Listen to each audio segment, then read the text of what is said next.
சுடர்கிட்ட இருந்து வெண்பா தப்பிச்சாங்களா இல்லையா? இல்லை சுடர் கேட்ட அந்த அமௌண்ட்டை வந்து விஜயும் சரி, கதிரேசனும் சரி, ராஜி சரி, இவங்க 3 பேரும் கொடுத்தாங்களா என்ன அப்படின்றத தான் நம்ம இப்போ பார்க்க போகிறோம். வெண்பாவும் சுடர் வந்து ஏதோ ஒரு வீட்டில் இருக்காங்கன்றது நல்லா தெரியுது. அது யார் வீடு என்ன அப்படின்றது சரியாக தெரியல.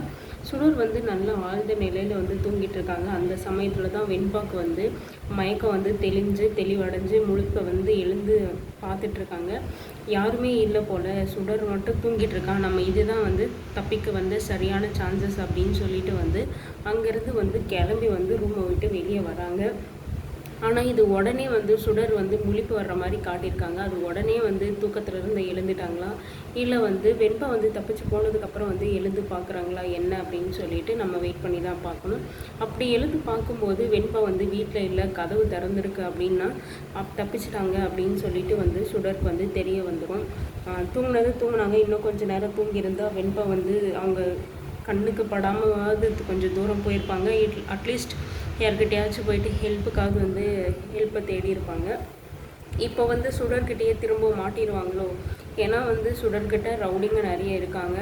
அதுக்கு போக ஒரு பக்கம் ரகு ஒரு பக்கம் வந்து இருக்கார். இப்படி எல்லாரும் இருக்கிறபோது ஒரு சின்ன குழந்தைய தேடி கண்டுபிடிக்கிறது கொஞ்சம் சாதாரணமான விஷயமாக தான் இருக்கும் இவங்க எல்லாருக்கும். ஆனால் இதுவே வெண்பாக்கு வந்து இவ்வளோ கூட்டத்தை எல்லாம் தாண்டி அவ்வளோ அது வந்து இடம் தெரியாத புது இடம். அப்படி இருக்கிறபோது இவங்களெல்லாம் மீறி வந்து நம்ம வெண்பா குட்டி வந்து எப்படி தப்பிச்சு போக போகிறாங்க அப்படின்றத தான் நம்ம வந்து வெயிட் பண்ணி பார்க்கணும். தப்பிச்சாங்களா இல்லையா அப்படின்றத ஒரு பெரிய கொஷினை விட வெண்பாக்கு வந்து எதுவும் ஆயிடக்கூடாது அப்படின்றது தான் வந்து நம்மளோட நோக்கம் எல்லாமே.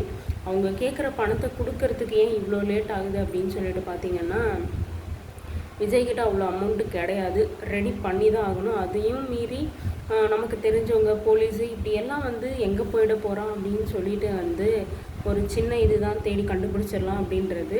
அதையும் தாண்டி கதிரேசன்கிட்ட இல்லாத பணம் கிடையாது, அவ்வளோ அமௌண்ட் அவங்க கையில் இல்லை, சடனாக வந்து அரேஞ்ச் பண்ண முடியலை.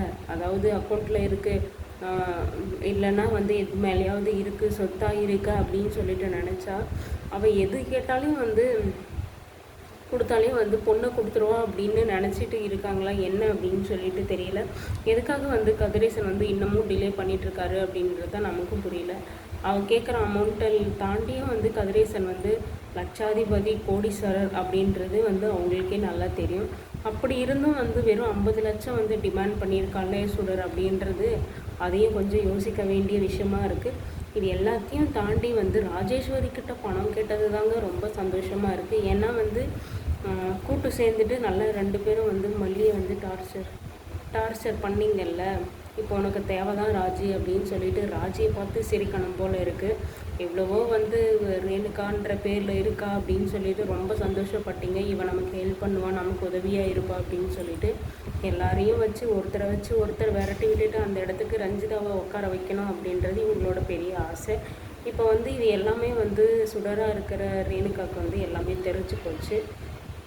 அதனால் வந்து இவகிட்டையும் விடக்கூடாது அப்படின்னு சொல்லிட்டு, நீ தான் வந்து ரேணுகாவை கொன்ன அப்படின்றது எனக்கு நல்லாவே தெரியும், வீடியோவும் எடுத்து வச்சுருக்கேன் அப்படின்னு சொல்லிட்டு வீடியோவும் காட்டுறாங்க. ராஜி வந்து இதை பார்த்துட்டு சரியான காண்டில் இருக்காங்க. அடியே உனக்கு எவ்வளோ தைரியம் இருந்தால் நீ வீடியோ எடுத்து வச்சுருப்ப, அன்றைக்கி ஒன்றுமே தெரியாத மாதிரி நடிச்சு அடி அப்படின்னு சொல்லிட்டு, இதெல்லாம் எனக்கு தெரியாது, நான்லாம் வந்து பிறந்ததுலேருந்து கிரிமினல், எனக்கு தேவை பணம், இல்லைனா இந்த வீடியோ வந்து நான் நெட்டில் விட்டுருவேன், அதுக்கப்புறம் உனக்கு தண்டனையா இல்லை எதுவோ அப்படின்னு சொல்லிட்டு நீயே பார்த்து முடிவு பண்ணிக்கோ அப்படின்னு சொல்லிட்டு 50 lakhs கேட்டிருக்காங்க. எல்லார்கிட்டையும் 50 lakhs கேட்டிருக்காங்க. என்னடா இது, எல்லாருக்கிட்டையும் ஒரே அமௌண்ட்டை கேட்டுட்ருக்காளே அப்படின்னு சொல்லிட்டு இதை ராஜி எப்படி ரெடி பண்ண போகிறாங்க, ராஜிக்கிட்ட இவ்வளோ அமௌண்ட் இருக்கா அப்படின்றது ராஜிக்கு மட்டும்தான் தெரியும். அட்லீஸ்ட் வந்து இவங்கக்கிட்ட இருக்குது அப்படின்றதுனால தான் வந்து ரேணுகா வேணும்ன்ட்டே கேட்டுட்ருக்கா அப்படின்னு சொல்லிட்டு நினைக்கிறேன். ஏன்னா வந்து எல்லோரும் ஒரே டைமில் வந்து 50 குடிச்சா அதுவே வந்து 150 lakhs ஆகிடுச்சு. எங்கேயோ மேடம் போயிடுவாங்களே, கோடீஸ்வரி ஆகிடுவாங்க சுடர். இது இந்த ஒரு ஆசைக்காக தான் வந்து இப்படி கேட்டுட்ருக்காங்க. பேராசை பெருநஷ்டம் அப்படின்றது வந்து பழமொழியே இருக்குது. கூடிய சீக்கிரத்தில் வந்து நீங்கள் களி திண்ட வேண்டியதா இல்லை கம்பின்றவீங்களா அப்படின்னு சொல்லிட்டு நாங்கள் வெயிட் பண்ணி பார்க்க போகிறோம். அது பக்கம் ஒரு பக்கம் இருந்தாலும் மல்லி வந்து ரொம்ப வந்து ஃபீல் பண்ணிவிட்டு கஷ்டப்பட்டுட்ருக்காங்க. என் பொண்ணு வேணும், வெண்பா இல்லாமல் என்னால் எதுவுமே பண்ண முடியாது, வெண்பாக்கு என்ன ஆச்சோ, அவள் என்ன பண்ணுறாளோ, சாப்பிட்டாலோ இல்லையோ, அந்த சுடர் வந்து குழந்தைய வந்து என்ன டார்ச்சர் பண்ணிகிட்ருக்காளோ அப்படின்னு சொல்லிட்டு வந்து மல்லி வந்து ரொம்பவே டென்ஷனாக ரொம்ப கவலையோடு இருக்காங்க. ஒரு உண்மையான அம்மாவோட பாசம் என்ன அப்படின்றது நம்ம மல்லிக்கிட்ட இருந்தால் தெரிஞ்சுக்கணும். மல்லியோட இந்த வருத்தம் போச்சா இல்லையா, வெண்பா வந்து மல்லிக்கிட்ட சேர்ந்தாங்களா இல்லையா அப்படின்னு சொல்லிட்டு நம்ம வெயிட் பண்ணி பார்க்கலாம்.